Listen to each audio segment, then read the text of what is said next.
Okay, Okay. so welcome. Go ahead, SK, did you want to say something? No, you have it, Siva. Please go ahead. Awesome. Okay, good evening, everyone. For those of you who are in India, and good morning to folks here in the US. Welcome. I see a bunch of students on the call. Hoping to, I know some of you were not there in the previous session. So welcome if you missed the last one. I know there's a recording and you can take a look at it offline. So in today's lecture, I'm going to continue discussions on customer discovery and how to do startups the right way, right? And the one big takeaway from the last lecture, just to set the stage, and this is something that KG just brought up as well, is that startup founders, and I've done this mistake, right? We are all technologists on this call. And when we think of a startup idea, our immediate instinct is, let's go build something, right? Let's go build a solution. And what you need to do as an entrepreneur, not as a technologist, as an entrepreneur, is to dial back that urge to go build something and instead make sure that you're really understanding your customer's problem or aspiration for a gain, right? And the only way you're going to be able to do that is by going and spending time with customers. And there's one big takeaway from the last lecture. It was that, which is, if you come up with a startup idea, the best way to validate that it is a good idea is to go spend time with customers. And that's one of the reasons why I discouraged you from administering surveys. Surveys is not spending time with customers, right? Sure, you're going to get specific answers to pointed questions that you have posed, but you're not going to be able to get more textured feel for what's the life of your customer like, what challenges do they have, what issues do they have, what aspirations do they have. And it's in understanding your customer really well that you can then deliver the best value for them through your solution, right? And today, in today's lecture, I'm going to sort of get deeper into it and focus on what does it mean to go talk to customers? What does it mean to do that effectively? I understand that all of you here are from computer science third year. Is anyone not from computer science third year on the call? Yeah, a few of us are from IT as well. Okay, got it. Welcome. Abhinand, is that the right way to pronounce your name? Yeah, it's Abhinand. Abhinand, okay. Welcome, Abhinand. And who else is from IT? Hi, I'm Roshni. I'm from IT as well.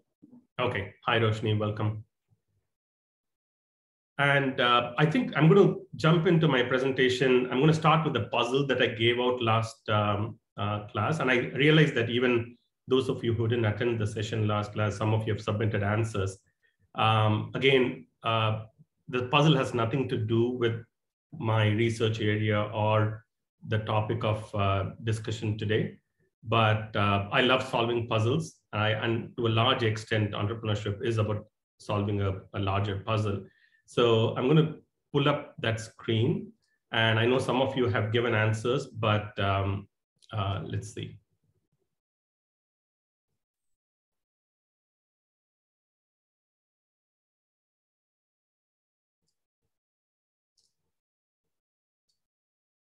Okay, so this was a puzzle that I'd given out last class.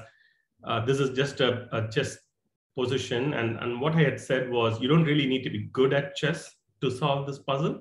You just need to know the basic rules of chess. And I think I at least saw one answer that questioned whether this is a viable position or whether it's a flawed position. It is a viable position. It might not be using, like, if you're good at chess, you might look at this position and go, wow, like the players must have played really bad to arrive at this position. That might be okay, but still, based on the rules of chess, this position is possible, right? So I saw a bunch of answers. I don't think I saw, well, let me pause here for a second. Anybody wants to volunteer just talking through how you arrived at your answer? I can do that, although I don't know if it's a correct one. No, that's okay. Go ahead, Karthik. So, I mean, not very. It's been a while since playing chess or anything, but it looks like all the pawns of all the white pawns are in their place except one. Correct. And the only coin or only piece that can jump over other pieces has to be the horse or the knight. Yeah. So if the white queen is gone, she was not taken by any of the direct coins. It has to be something that has jumped. That's right. So it has to be only one of the two black knights or horses that could be. And then one of them seems to be in its own home place. So it's likely probably the other. I see. Got it. So SK, that is reasonable reasoning, except that the queen can get out, right? Because the pawn on B3 has opened up the A2 square for the queen to slide out, right? Oh, I see. So it's not necessary that this queen was captured in its home square. I see. Right. Anybody else wants to? I mean, SK, I liked how SK sort of gave his reasoning, right? And again, the reasoning was not entirely correct, but that's okay. Anybody wants to take a stab at how they arrived at their solution?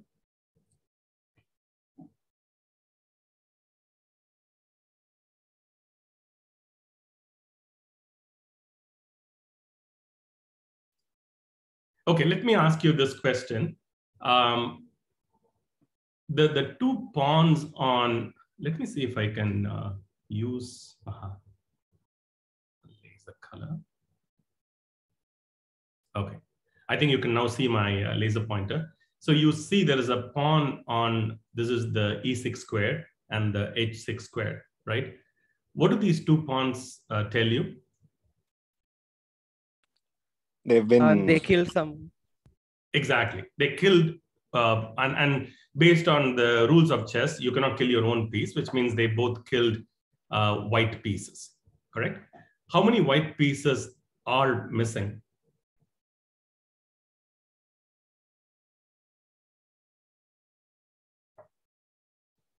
Like how many pieces have been killed in just looking at the board? 4. 4 pieces. 4. Very good, right? So there are 4 pieces missing, the queen, there's a knight missing, and there are 2 bishops. What are 2 of those pieces that these pawns could not have killed? Like out of those 4 pieces, the queen, the 2 bishops, and the knight, there are 2 pieces that these pawns could not have killed based on the rules of chess. What are those? Bishop. The 2 bishops, correct? Yeah, so whoever said that, yeah, that is correct, because the bishops, the 2 bishops, these are their home squares, and they could not have gotten out, which means those 2 bishops were not killed by these 2 pawns, right? So they were captured by one of the knights, the black knights. Okay, so that reduces it to, so these 2 pawns, they kill 2 pieces, and the 2 pieces are the queen and the knight. Does that make sense so far? Okay. Yes, sir. Okay, good. So now the question is, okay, which pawn killed which piece, right? And I was in answering, responding to SK's answer, I was telling you about how the white queen, which is this home square here, was able to slide out, right? But in order for the white queen to slide out, what must have happened before that?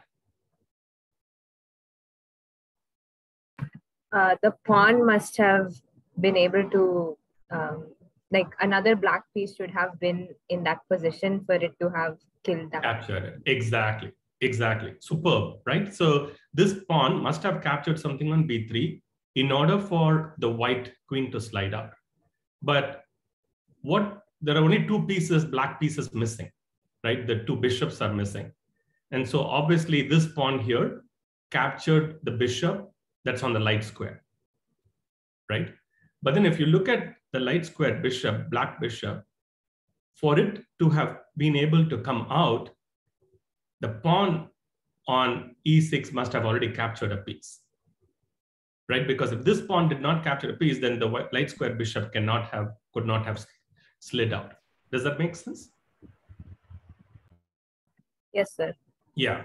And so which means Sir, that, yeah, go ahead, Chiranjeevi. how do we know for sure that the white queen had moved out? Say that again, Chiranjeevi. Like, how are we sure that the white queen had moved out? Yeah, that's a good question. So the reason is these two black pawns have killed pieces, right? There's no other way they could have arrived here. And there are only two pieces that they could have killed, the queen and the knight. That's what tells us that the queen did move out. Because if the queen didn't move out, then what did these two pieces kill, right? Like one of them could have killed the knight, but then the other pawn, there is no logical answer for what the other pawn killed. Does that make sense, Chiranjeevi?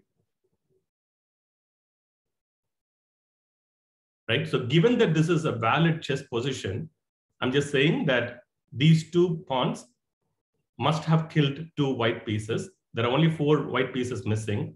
The 2 bishops could not have gotten out, which means the queen did come out, because that is the only explanation for why these 2 pawns have killed 2 white pieces. Does that make sense? Yes, sir. Okay.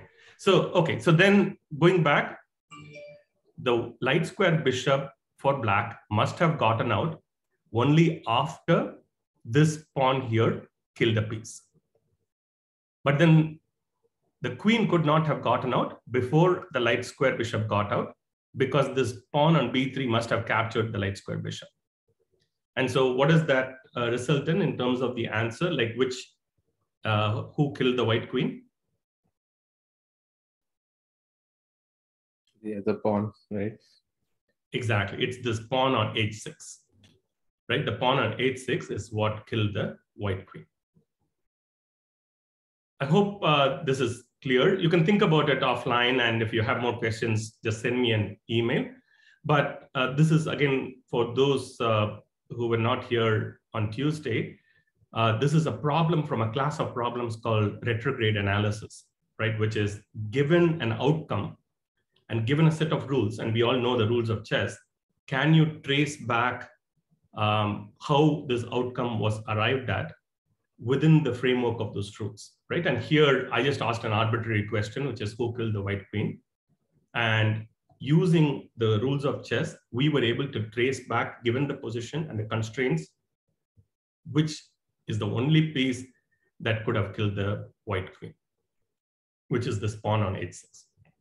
This is certainly one of the reasonably easier problems. If you're interested in problems like this, there is a whole bunch of chess-based problems in retrograde analysis that are much deeper. But hopefully this was fun for you, right? So just to summarize, there are 4 pieces missing. These two pawns must have captured 2 white pieces, but it couldn't have been the 2 bishops because the bishops couldn't have gotten out. So these 2 pawns must have captured the queen and the knight. And the way we figured out which pawn captured which is the queen could not have slid out till the b3 pawn captured something, but the b3 pawn could have captured only the light square bishop, but the light square bishop could not have gotten out till this pawn got out of the way, which means this pawn did not kill the queen, right? So this pawn captured the other knight.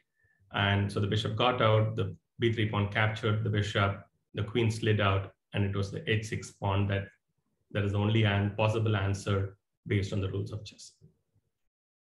Okay, any other last minute questions on it? SK, does this make sense? Absolutely. Now I get it. Okay, wonderful. I just have a small question. Yes. Go ahead. So I'm not too familiar with the rules of chess, but Yeah. how exactly did the white knight get to that position? Oh, you mean this e6 square? Oh no, the white knight, like in the bottom. I don't know which square that. Yeah, that one. Oh, I see. Yeah. So knights move in shapes of L. So one likely path is knight could have gone from B1 to C3 and then C3 to A2. Right. Okay. Got it. Thank you. Got it. Awesome. Hopefully that was fun. I'm going to move on to the topic of today's presentation, which is, in the last lecture, I talked about how when you come up with a startup idea, the first thing that you should do is to reduce that startup idea to this form, which is X will buy Y because of Z.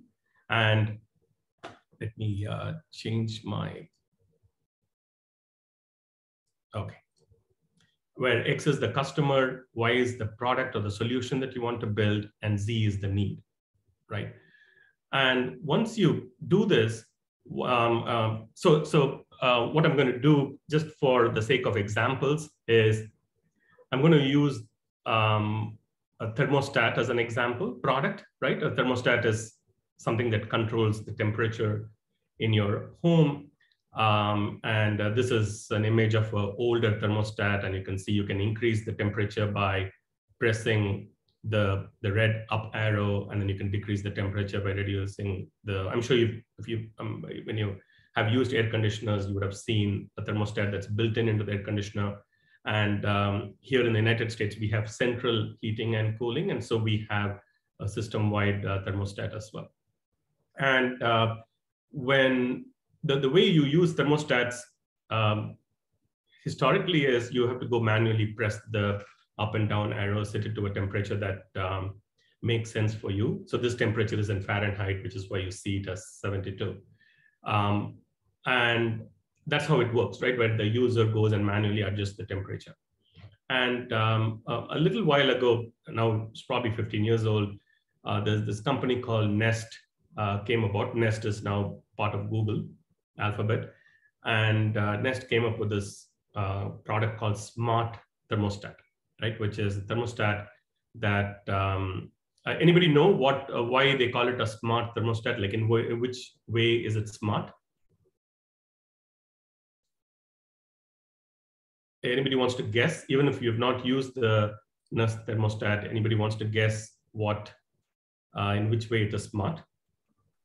Maybe based on the surrounding temperature, it auto adjusts. Exactly. Exactly. So Roshni is 100% right. The way it works is it sort of understands when people are in and out and when they're not around, and it will, and if it learned that, yeah, people come back in the evening at 6 o'clock, it'll start the heating or the cooling before that. And then when people leave for work in the morning, it'll automatically reduce or adjust it so as if people are not at home. And so it's basically takes away the burden on the user to go adjust the temperature all the time. It learns people's movement in coming in into the house and leaving the house, and would appropriately auto adjust. Right? So it's a wonderful, you can see that it's a good looking product too. And I'm going to use this product as an example when I sort of walk through what I mean by each of those three entries. So going back to the X will buy because of Y because of Z. X was the customer. And here are some guidelines, right? When you come up with a customer, you want them to be people. Let's assume you're building something that is for restaurants. You don't want to say restaurants will buy something, because restaurants are not active entities, right? Restaurants are places. They don't buy or sell things. It's the people inside the restaurant that make buy and sell decisions. So you want the customer to be a person inside the restaurant. Maybe it's the owner, maybe it's the manager, maybe it's the waiter, right? So it could be different people inside the customer. And you don't want to say, as tempting as it might be, that if you have a product, you are, everybody in the world will buy it, right? So you want to have a narrowed down scope. And the reason is because when you're doing a startup, it's really difficult to cater to different customer segments at the same time, because different customer segments will want that same product in slightly different forms. And so you're better off narrowing it down. So even when you, let's say, you think of restaurant owners, you want to, as a founder, narrow down, okay, what kind of restaurants are we talking about? Are we talking about restaurants that can take 200 people? Or are we talking about restaurants that take maybe 10 people at a time, right? So you want to narrow down the scope of your definition. And the thing that you don't want to also do is to express it cyclically. You don't want to say people that need my product will buy my product because they need it, right? It doesn't make sense, because you've just now explained your customer based on the need for the product. You want to define the customer based on some other attribute. And so here are the negative phrases. Here are ones that you don't want to use if you are trying to build the Nest thermostat. You don't want to say everyone, because not everyone will buy the Nest thermostat. You don't want to say people who live in homes, because most people do live in homes, right? So there are people who don't live in homes, but most people live in homes, and not all of them are going to need the Nest thermostat. You even don't want to say homeowners, because that's still a pretty large population. Instead, like what's in green here is a better thing to say when it comes to customers, which is homeowners who own maybe more than 2-bedroom homes will buy the Nest thermostat, right? So again, that might not be right for Nest's customer segments, but I'm just giving an example of what you want to make sure you don't do. And then here's an example of what might be appropriate for the Nest thermostat. So that's in terms of the customer. In terms of the product, you don't want it to be just the name of your solution, right? And like, you don't want to say a Nest thermostat. It has to describe what the solution offers. And even if the product does offer multiple value propositions, you want to narrow it down to the key value proposition. For example, the Nest thermostat, I know people here in the US who buy Nest thermostats will sometimes buy them because they look good, right? They look like a really nicely designed product. So that is the value proposition, which is it almost looks like an art piece on the wall, but that's not Nest thermostat's primary value proposition. The primary value proposition is what's written in green here, right? Which is it's a thermostat that learns people's schedules and adjusts the temperature automatically. And so that's an example of how you want to state the product in your startup business thesis. You don't want it to be the name of the solution. You want it to describe what it offers to the customer. And then finally, the need, which is the value proposition. What value does the solution offer? You want to not use jargon, that you want to keep it simple. You don't want to use compound sentences like, oh, it can do this, it can offer this, it can offer this. You want it to be simple and really focus on the key value proposition.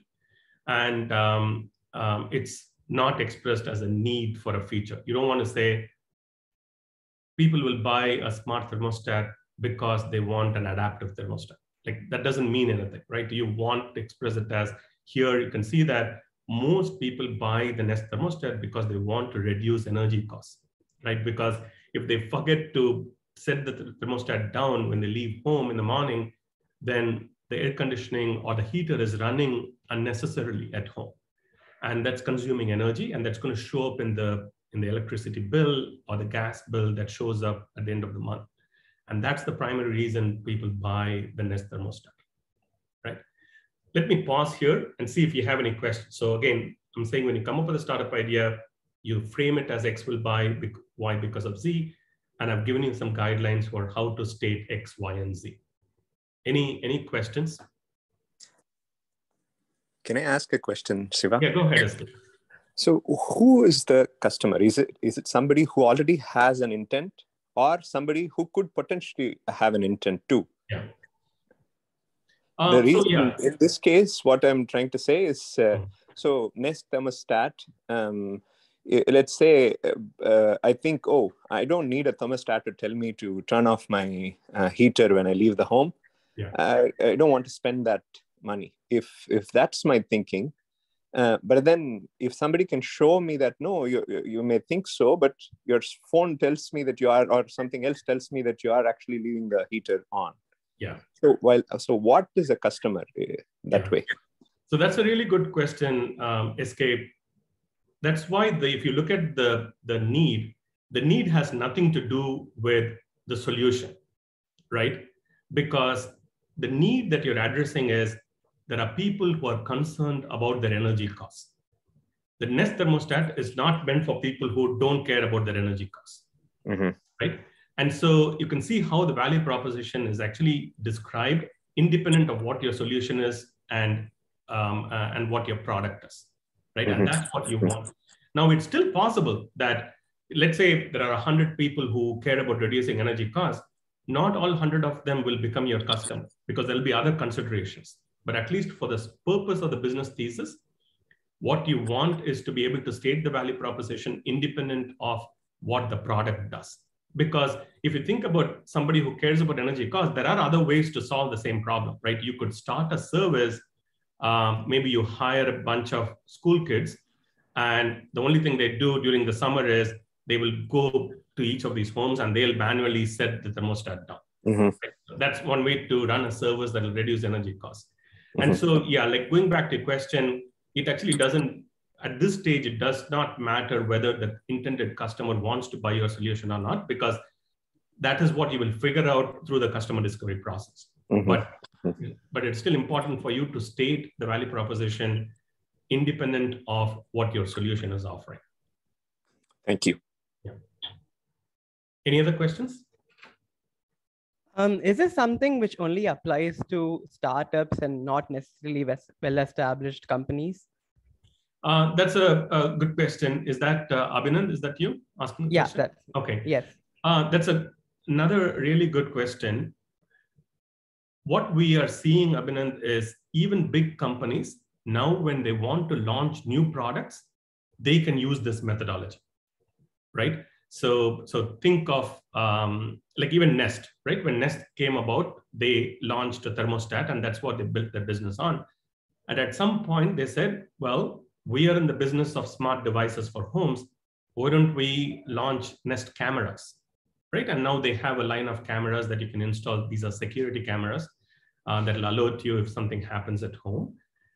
Nest could have used the same process in order to figure out what that second product should be. Now, there is a difference between a startup and what Nest would have done. Nest could have used this process, but it's not as important for them in the sense that they have the resources, right? They have the cash to just launch a product and see if it works or not.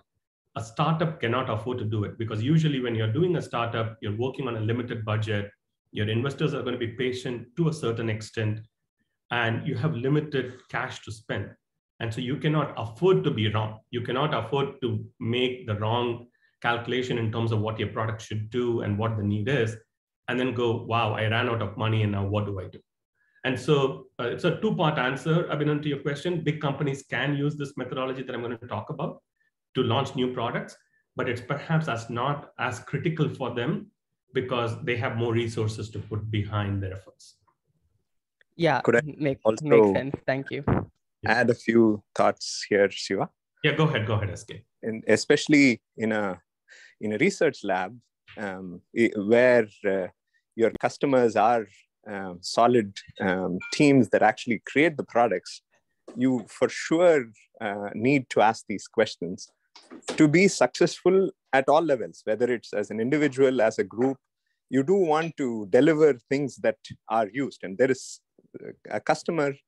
I mean, always you deliver things to customers. So whether that customer could be, as Siva is mentioning, the end user, but in case of a big company, other teams within the company could be your customers. Yeah. So it absolutely makes sense to do this, right? Yeah. And actually, KG has his hands up. So let's, KG, go ahead. Sorry, you were about to complete something. No, I was just going to say, yeah, absolutely. I half jokingly say that I use this process and it's helped my marriage, because now when my wife comes to me and says there's a problem, I really first try to understand the problem independent of the solution, right? So this is something that you could even start doing in your daily lives when you're trying to solve something. Make sure that you really understand who has what problem and you understand the essence of the problem before you start solving them. Yeah, so the question I have is like, it says the need should have like no compound sentences, right? And yeah, we are talking about, say for the Nest example here, they want a self-learning thermostat or reduce energy cost, right? Like in many cases, it's both, right? Like, and also more.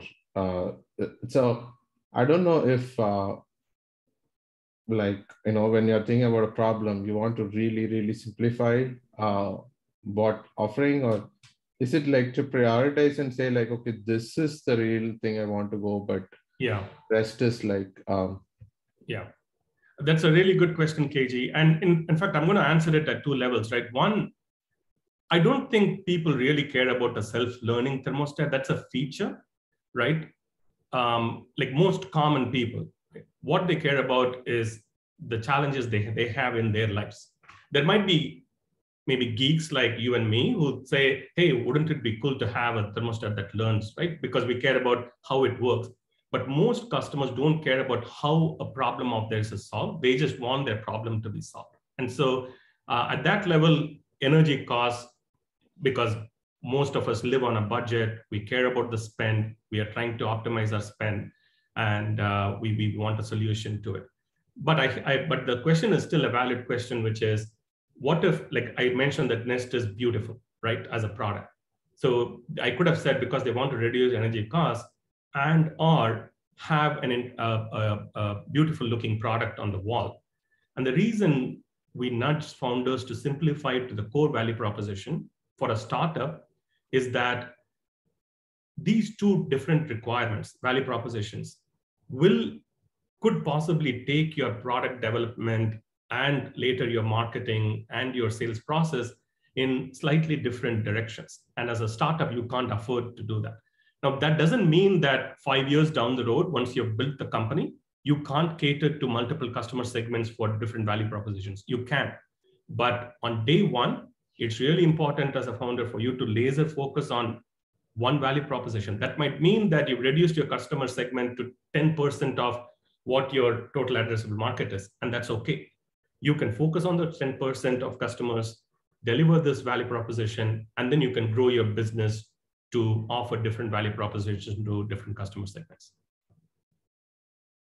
I think nicely put, differentiating value proposition from feature. Yeah. Exactly.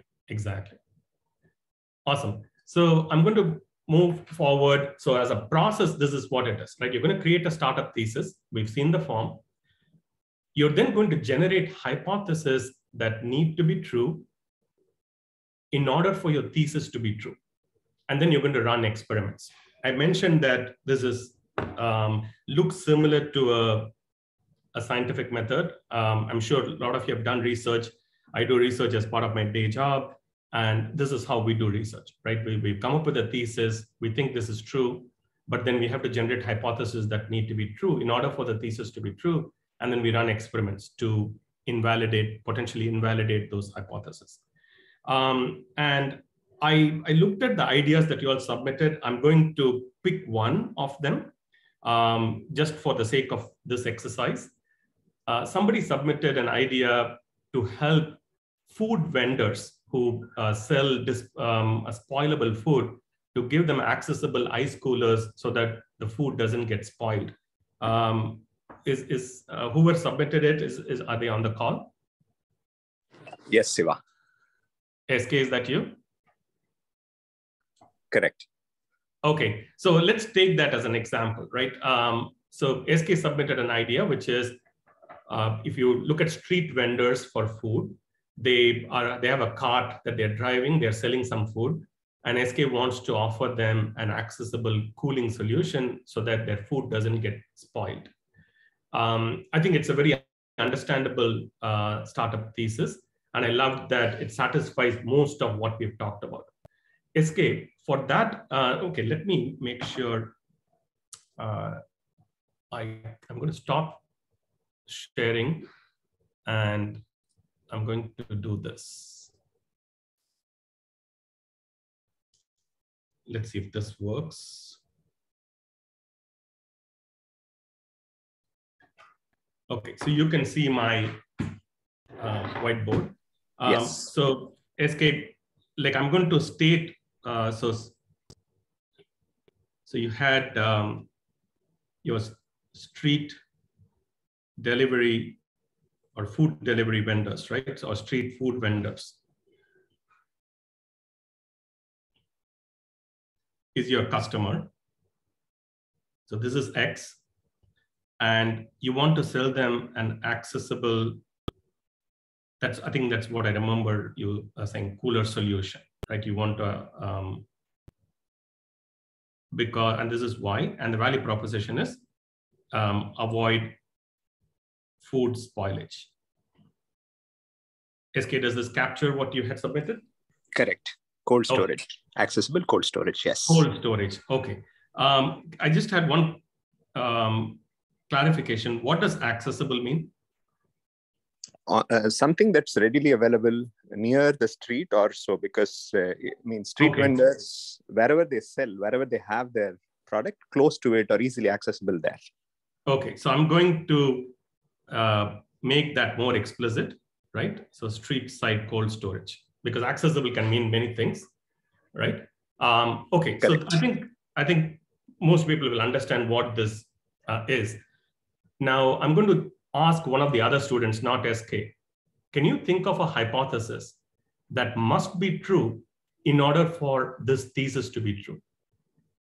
Like what's something that should be true or that must be true in order for SK's thesis to be true? Cold storage is the only thing that avoids food spoilage. Okay. So that is fair. So I'm going to write that down. Cold storage avoids, in fact, you made it stronger, which is it's the only thing that avoids. But this is still a technological question. Can you think of a hypothesis that must be true that has more to do with the value proposition? Maybe another thing could be that possibly there is no food spoilage because all of the food could run out. Exactly. Like in a day, they make all their sales. Exactly. I love that, right? Food spoilage happens routinely. If this is not true, then there is no merit to the thesis that SK has, right? Happens routinely for street vendors. So this is an example of a hypothesis that must be true in order for SK's thesis to be true. So I'm going to, for now, eliminate this. And by the way, the previous hypothesis is also a valid hypothesis. It's just that you wouldn't address it right away because that you will do once you've validated the value proposition. Now, this is a really good hypothesis that you need to test. Can you think of an experiment that you can run to test this hypothesis? An experiment for us means conversations with customers, right?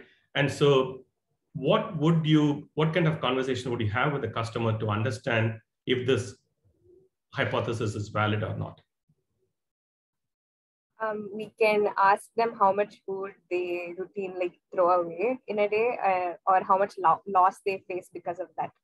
Okay, I like that. So talk to 100, I'm going to even say street vendors, right? Ask how much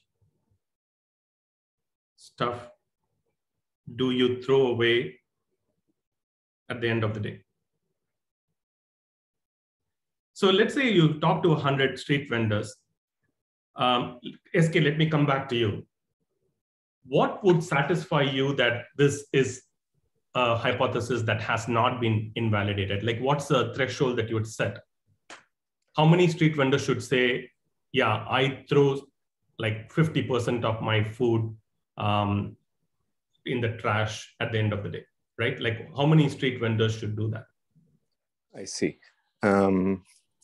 A fraction of them, at least, there are plenty of street vendors, so at least some 10% of them, if they throw away. Okay, so SK just said that he wants his N to be greater than 10, which is I talk to 100 street vendors and I at least want 10 of those street vendors to say, yeah, I throw a lot of stuff at the end of the day, right? This is an example of an experiment where you come up with a hypothesis and now you're going to go run an experiment, and the experiment is you're going to go talk to 100 street vendors. You're going to ask a few questions. I know here we've just said one question, but I think even the person who suggested how much stuff do you throw at the end of the day added another question, which is how much does it cost, right? How much does it cost as a fraction of your total spend that day? That could be another question. And so there could be a bunch of questions that all pertain to this hypothesis.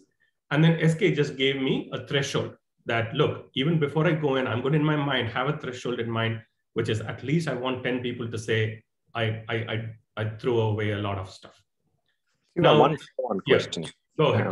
The last session you mentioned, people may say whatever they want to say. But is that should we be then concerned about what the vendors say, or should we be instead looking at the trash throwing pattern, or looking at the trash that they actually throw? Yeah, that's a good question. Now, I would argue, SK, that there is no reason for a street vendor to lie for this specific question, because they don't know what you're offering, right? When you go have these conversations, they have no clue that you are thinking of a cold storage solution to avoid food spoilage, right? But won't they think that I'm a customer and I'm actually evaluating the quality of the product and say, oh, we don't waste anything at all, or something like that, freshness? They may think I'm a customer for them. Possible. Quite possible. And that's a really good thing to be sensitive about.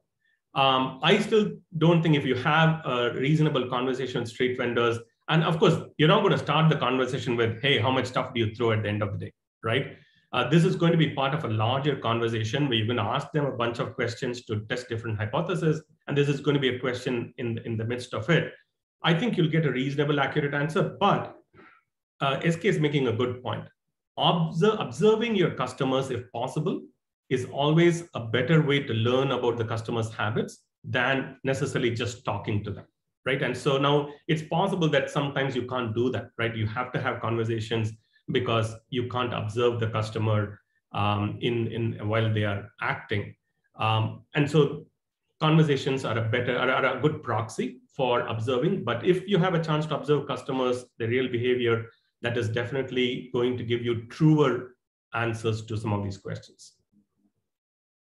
Okay, but let me talk about something related to this, right? Which is, let's assume SK goes and talks to 100 street vendors, and only 3 of them say, yeah, I throw a lot of stuff. It is concerning to me because it's a big spend wastage. So that means that this hypothesis is invalid, right? Now, what does this mean, SK? Like, let's say this hypothesis is invalid. Now, what will you do? How do you react to it? I think if 10% is not even the case, then the service or whatever the product and so on should be much smaller, cheaper, so that you're fixed. Whatever, you have to be able to scale down. Yes. And so, no, what does that mean to your business thesis? So you had a business thesis here, right?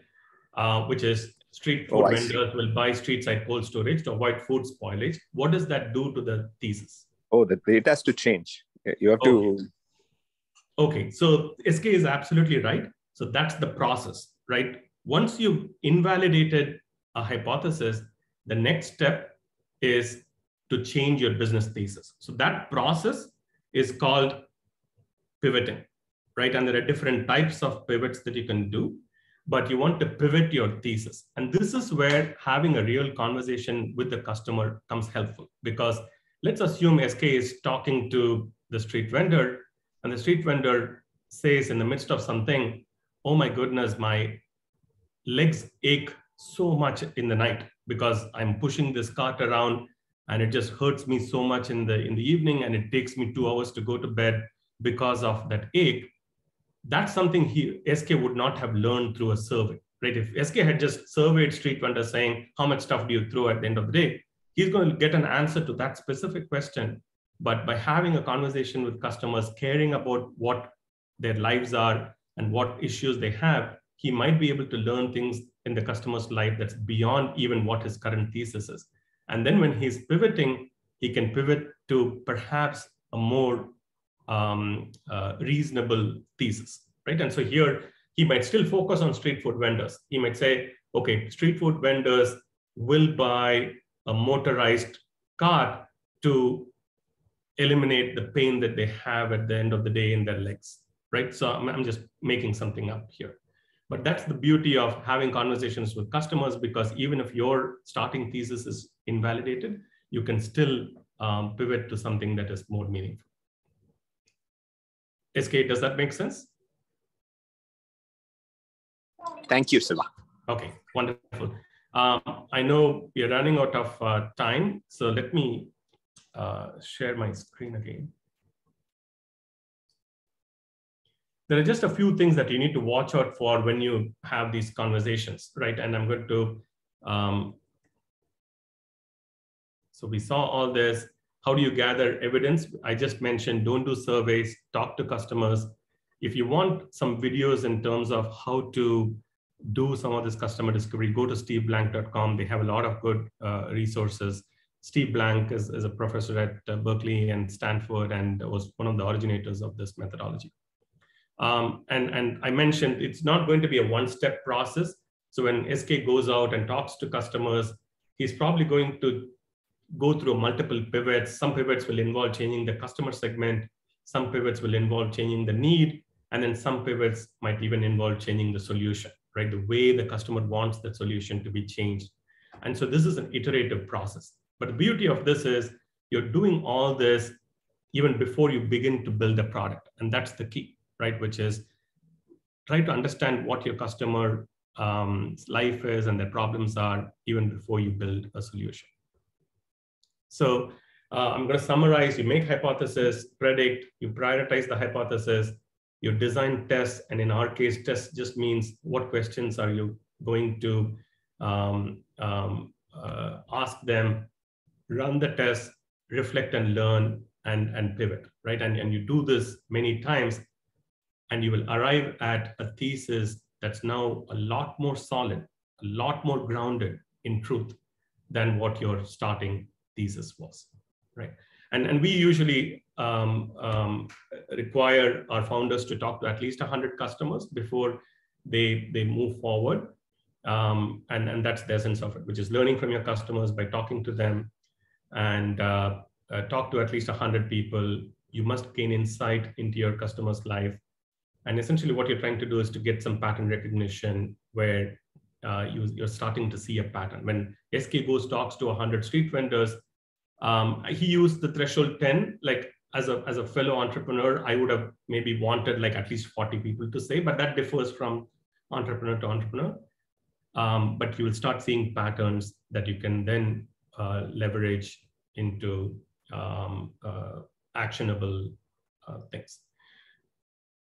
So I mentioned this in the last lecture. You don't want to talk to people that you know will be nice to you. So don't talk to your mom or dad or sister or brother or friend, because they're going to say things that they think you want to hear, and that's going to be possibly harmful. So talking to strangers is what you need to do. And this is a question I get asked all the time, which is, how do you get an interview? Like, how do you get a customer to talk to you, right? And this is where you need to show your entrepreneurial traits. It's whatever it takes. You can walk up to strangers and start talking, right? You're an entrepreneur. Use your network. Ask your friends to introduce you to their friends. Ask your neighbors to introduce you to their friends, right? Or ask your parents to introduce you to their co-workers to have these customer conversations. Be transparent, right? So tell them, here, I've said Georgia Tech, tell them you're Guindy Engineering College students, right? You're just learning about a market. You don't have anything to sell. That's the key, right? You're talking to them even before you have something to sell, and you're just trying to understand the problem area. And most people will be willing to talk to you the moment you say, hey, we are students, we are trying to do some research, right? Ask for 5 minutes to have this conversation. The key is you're not selling. So SK, in his first 100 conversations, will never, ever talk about a cold storage solution, right? Because he's just trying to understand what the customer's problem is. So the goal of selling is to change people's opinions, and that's not what you're trying to do. The goal is to learn what people's opinions are. Okay, let me pause here. I know there's a lot of information. I have one thing that's interesting to share. I will share these slides through SK. You can take a look at it offline. I get deeper into how to do this customer discovery. But if there are any questions, this might be the right time to sort of bring them up, even if it means we don't cover that one more thing that I wanted to talk about. So based on what you've heard, does this make sense? Are there gaps in your understanding and your mental model of how this process works that I could clarify? Are there any things which could overpower the formulation of a good business thesis into a startup getting successful? Like, are there any more powerful things which can cut down the influence that this might have? There will be, right? So later on, but if your starting thesis is not sound, none of the other things matter, right? I think we talked about this in the last lecture. Sometimes building the solution might be an expensive affair, which means you need to raise capital. And so if you're not able to raise capital, then you might not be able to build the solution. So that's a risk. You might need to attract people with different skills to come on board, right? And you might not be able to do that. So that's the people risk. That might also derail your startup. Your founding team might fracture, right? So you might disagree on what function you play versus what your co-founder does, how much equity you split. That could derail the startup. So yeah, there are a bunch of other factors that can also end up derailing the startup. But like I mentioned in the last lecture, if you look at data, right, and now there's a lot of data available on why startups fail. The single most important reason why startups fail is because they've not gotten the basic startup thesis right. So that's not a sufficient condition though. Just because you get the startup thesis right doesn't mean you're going to succeed in your startup, because there are other factors and variables, but this is a necessary condition that you get the startup thesis right. Thank you. Yeah.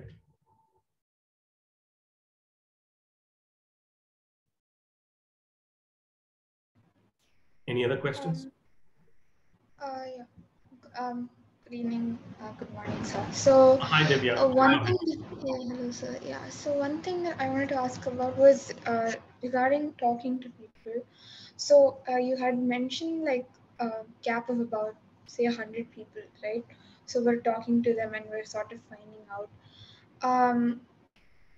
But say you're one person who has an idea, yeah, like as of now, like I probably do not have any other person who is with me on this journey, or like I haven't like found yeah, so that's if I'm a sole person who's trying to test out my idea, so how would I sort of like go about say talking to 100 people or getting out their ideas, or how would I go about say pitching my idea first to somebody, like would I have to first get somebody on board, then go about doing this, or actually how do I get my idea tested without having any support, or do I first get like it kind of becomes a catch-22 for me, so I don't know where to go with that. I think it's a good question, Divya, but it's not overly unsolvable challenge, right? Like we've had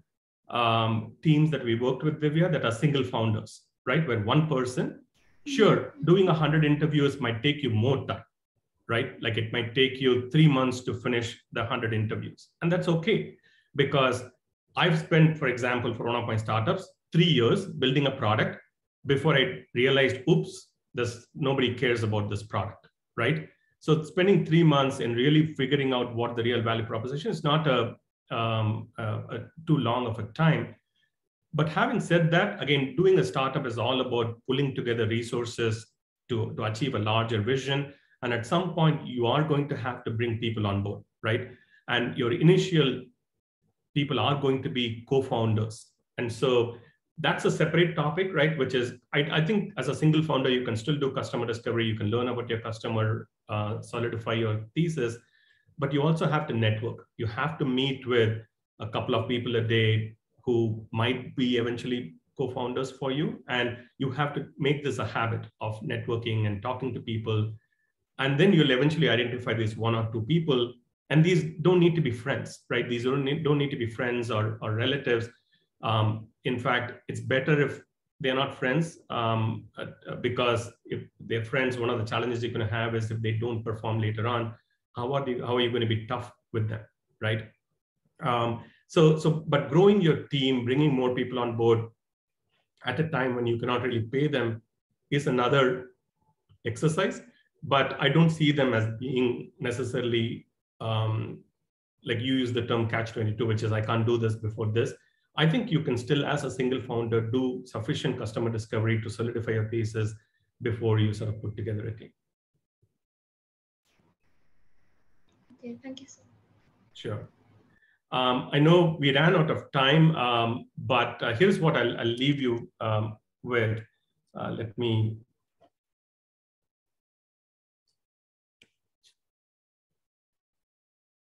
So this is my email address here at the bottom. It's siva@gatech.edu. If this is something that's of interest to you and you're like, hey, I want to talk more about how to do a startup, or I'm having these challenges, certainly just send me an email and we'll find a time to chat. And as I mentioned in the last lecture, my research group does work in wireless networks and mobile computing. And I know I didn't talk about any of that work because I wanted to really share the startup methodologies with you all. But if you're interested in wireless networking or mobile computing or in general computer science and grad school and so on, just send me an email and I'm happy to set up a time and talk to you all one-on-one. Or if there is a lot of interest, I can also do it in groups. So I'll stop there and hand the baton back to SK. SK, I know we're a couple of minutes over time and I want to be respectful of everyone's time. Thank you so much, Siva, for a fantastic session. I hope the students enjoyed it as much as we did. And students, the next session, this is a wrap-up session. So thank you for staying with us almost the semester. We had heard wonderful professors all through these weeks. Tomorrow, there will be a short session, 30 minutes, where we'll say thanks to the professors and give you an opportunity to ask any last-minute questions you have. So please do attend. It's an opportunity for you to see all the professors in one session. Thank you. Thank you, everybody. Thank you, Siva. This was fantastic. We appreciate your giving the time back to CEG. Thank you. Absolutely. Bye, everyone. Bye-bye. Thank you, sir.